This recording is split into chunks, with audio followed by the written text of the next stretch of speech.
বাড়িতে তাণ্ডব চালানোর সময় সন্দেহ হয় স্থানীয়দের। বিপদ আঁচ করে একজন চম্পট দেয়, কিন্তু অন্যজন নিশ্চিন্তে লেপ মুড়ি দিয়ে ঘুমানোর ভান করছিল। তবে সেই বুদ্ধি কাজে লাগলো না। বাসিন্দাদের হাতেই ধরা পড়ে গেল চোর বাবাজি। বেশ কিছুক্ষণ উত্তম মধ্যম দেওয়ার পর বিদ্যুতের খুঁটিতে বেঁধে খবর দেওয়া হয় চুচুড়া থানায়। পুলিশ এসে চোরকে আটক করে। স্থানীয় পুলিশ সূত্রে খবর, হুগলি চকবাজার মোঘলপুরের ওই বাড়িটি বছর কয়েক আগে প্রয়াত মোহন দাসের। 1.5 বছর আগে তার স্ত্রীও মারা যান। একমাত্র ছেলে চন্দননগরে থাকেন।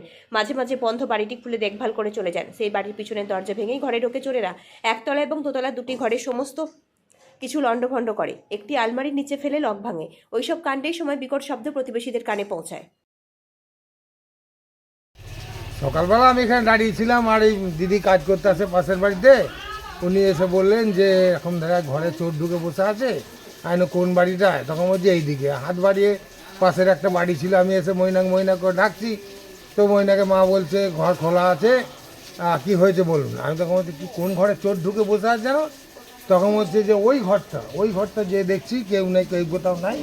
একজন বয়স্ক লোক দাঁড়িয়ে আছে, মানে হাফ গেঞ্জি পরে লুঙ্গি পরে। আমি তখন কোন ঘরটা? বলছে এই ঘরটা। আমি তখন বলছি বাড়িতে কেউ নেই? বলছে না, বাড়িতে ওরা কেউ নেই। এই তো স্যার আমি ওখান থেকে ঘুরে চলে এলাম। আবার আসার পর এরা এখানে বাড়িতে 3 জন রং করতে লাগতে যাওয়ার উপক্রম। সেই অবস্থায় বলছি যে কোন বাড়িতে চোর ঢুকে বসে আছে দেখ রে একটু। নিয়ে ওরা তখন গেল, গিয়ে দেখার পর যে বললে কাউ কিছু দেখতে পাচ্ছি না, একটা আওয়াজ হচ্ছে। সবাই মিলিয়ে এক কথাই বলছে যে ঘরের ভেতর হুড়ুম গুড়ুম করে আওয়াজ হচ্ছে। আমি তখন পাশ থেকে বলে ফেললাম কোনো অ্যাবনর্মাল মানুষ ঢুকে পড়ে না তো, নাহলে দিনে বেলা হয়ে গেছে, সেই লোকটা এখনও ঘরের ভেতরে আছে। এইটা বলে আমরা ওখান থেকে চলে এলাম।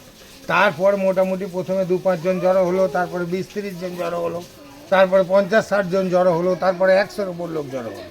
তীর্থবসরে সেই ছেলেগুলো তখন সাহস পেয়ে গেল, বাড়িতে ঢুকলো। ঢোকার পরেতে ওকে ডেকে নিয়ে এলো। সবাই উৎসাহিত করতে লাগলো এটা জাপানের ছেলে, জাপান কি বাবার নাম? জাপানের বাবার নাম। মানে কি ও বিছানায় শুয়েছিল বলছে লেপ মুড়ি দিয়ে? না শুয়ে থাকে, লেপ মুড়ি দিয়ে শুয়েছিল। তার লেপ তোষক যদি দিয়ে তার মাথায় শুয়ে রইবে, তার মাথায় অত পাতার কুচি এলো কি করে? নিম পাতা গাছের, পাহাড়ি নিমের পাতাগুলো মাথায় জটা হলো, ওটা নাবার সময় পড়েছে। যাই হোক, তীর্থবসরে এই হলো। তারপরে সেই মারধর করতে লাগলো। ওর যা শরীরের অবস্থা, ওকে 2 চাপড় দিলি শেষ হয়ে যাবে। মারপিট করিস না, তার জন্য পুলিশে খবর দেওয়া হয়েছে। ওরা আসছে, এবার এসে হয়তো পুলিশ এসেছিল নাকি দেখিনি, আমি আমার নিজে কাজে ব্যস্ত ছিলাম। তারপর হয়তো পুলিশ এসছে, পুলিশ এসে নিয়ে চলে গেল। এই হচ্ছে ব্যাপার। কি বলবেন, এর আগে এরকম ঘটনা ঘটেছে এখানে?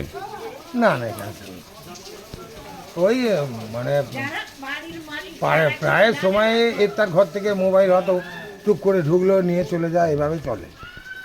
কি নাম আপনার দাদা? আমার নাম সুকুমার চক্রবর্তী, নিত্যমঠের পূজারী। এটা দীর্ঘদিন ধরে বন্ধ রয়েছে বাড়িটা। যে মোহনদা বলে একজন থাকতেন, তার ওয়াইফ আর তিনি মারা গেছেন। মোহন দাস? হ্যাঁ, মোহন। তা ওর ছেলে এখন চন্দননগরে মামার বাড়িতে থাকে। তা মাঝে মাঝে আসে, দরজা খুললে একটু দেখলো, চলে যায়।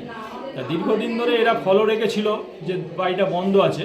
তা কাল রাত্রির হবে বা আজকে সকাল একদম ভোর থেকে এরা তলার দরজা ভেঙে প্লাসবুল গেটটা ভেঙে ওপরে উঠে দরজা ভেঙে এই আলমারি ভেঙে তছনছ করে সব কিছু নিয়ে একজন পালিয়ে গেছে, আর একজন পালাতে পারেনি। সে এই ঘরে নিজেকে বন্ধ করে এখানে আলমারির তলায়, কম্বলের তলায় লুকিয়ে শুয়েছিল। আমরা এখান থেকে ওকে রেস্কিউ করি।